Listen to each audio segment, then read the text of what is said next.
go through a few slides. I don't think I'll take half an hour. We'll talk about a few things like I said, and then if anyone wants to throw questions at me, please do. Don't even have to hold them to the end, just put your hand up and I can ask away. All right, starting us off, you'll all very much know this, our mission. That is still the number one primary purpose of why we come to work each day and what we want to achieve as a business. Our transition to sustainable energy, obviously everything we do in terms of product, how we work, etc. is all in line with that mission. For me personally, that was one of the key drivers for me joining the company, and it still today holds as strong as ever. I think as we, look back, or I reflect over the past 4 years anyway, the sustainable future is definitely more within reach. As a brand, Elon has his master plans that he's released over time. If you haven't read those, I encourage you to do so. But it really looks at how the whole economy can transform into a fully sustainable future.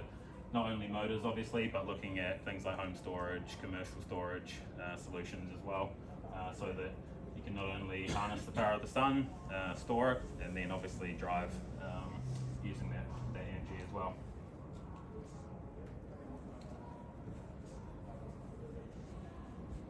Unlike ICE vehicles, it's possible to fully decarbonise the manufacturing process in lifetime. So obviously, I think one argument I hear quite a lot from people maybe reluctant to convert from ICE is that the vehicles are still produced using coal, using materials that aren't renewable, which to some degree is correct, but if you look at the whole lifetime journey of a vehicle and the emissions that is producing, I forget the exact kilometre crossover point, but it's pretty early in the life cycle of a vehicle that if you account for just the manufacturing process, it becomes net positive in terms of the carbon footprint of that vehicle. So that's a really great reason to, if you're having a barbecue conversation, if you're already an owner, I'm sure you do, our owners are often the best salespeople for us. Maybe use that point to better convert people that are reluctant to go electric, just because of their perception of the input not being as clean. Obviously, as we transition in those areas like commercial batteries, etc., we're building more solar, residential and commercial in Australia. That argument will become more and more, not a point, but at the moment, what you can do to best support that transition is take that first step by getting into an EV. And we're doing things to help that from a manufacturing process. Hopefully some of you have read our impact report. We produce that yearly, I believe now, which goes through start to finish in terms of Tesla's, direction towards that sustainable future. We've got lots of the gigafactories with solar panels all over it, and then lots of technology that we use internally to make our processes at our factories as well more efficient. That's one of probably the coolest thing for me, speaking from an internal perspective. Unsure if everyone knows this, but Tesla produces a lot of software internally that we as internal teams use. So rather than utilizing other companies' technology, which often isn't built from the ground up for businesses, you're often using, let's think of a CRM, which is a customer resource management platform. Salesforce.com is one of the key players. Tesla actually built their own one that we use internally to better suit our needs. So a really cool example that maybe you guys weren't aware of, that Tesla actually utilizes our expertise and skill set to help the company move faster and faster internally as well.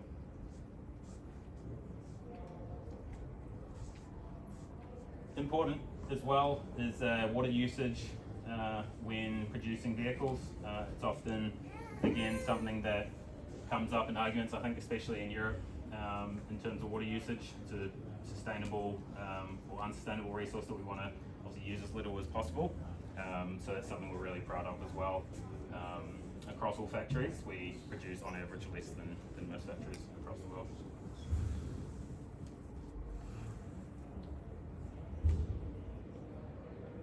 recycling as well. Again, something that I often hear is like, what do we do with the batteries once they're done? Says 90% of manufacturing waste is recycled, which is amazing. I believe 98% of the batteries are actually recyclable too. That process currently is only existing in America, so a lot of the batteries from cars, whether they're like replaced, end of life, damaged, etc., they'll get sent back to America to be recycled, and a lot of those minerals that go into the battery, they actually get put back into new battery cells or packs as well, which is really cool.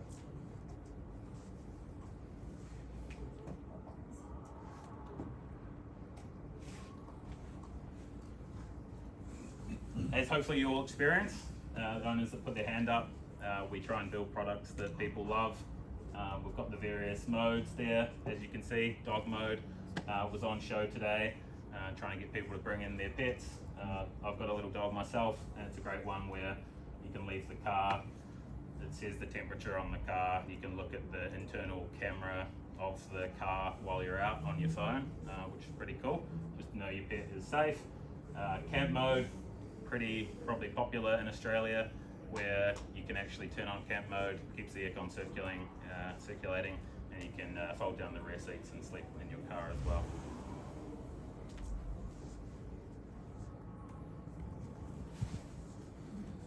In amongst all of that, safety probably is, I guess, the number one thing that sits in behind our purpose. We design the cars to be as safe as possible. We have some of the highest safety ratings for any vehicles that are on the road in Australia and also globally.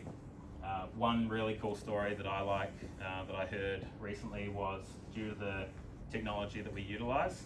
Obviously there's certain data sharing restrictions around what we can and can't use depending on how you set up your vehicle, but from a safety perspective, we analyze all crashes, which I don't think any other car company can do with the technology that they've got. And now our seatbelts will actually tension in anticipation of an accident. So not only does the car, I guess, know that an accident is happening, it actually tightens those seatbelts before there's a collision, because it knows within, I guess it's millimeters, right? You're talking, or milliseconds, sorry, that the crash, or the car knowing that the crash is going to happen. But it's just a really cool example of like how far we're pushing the boundaries of increasing safety from a vehicle perspective.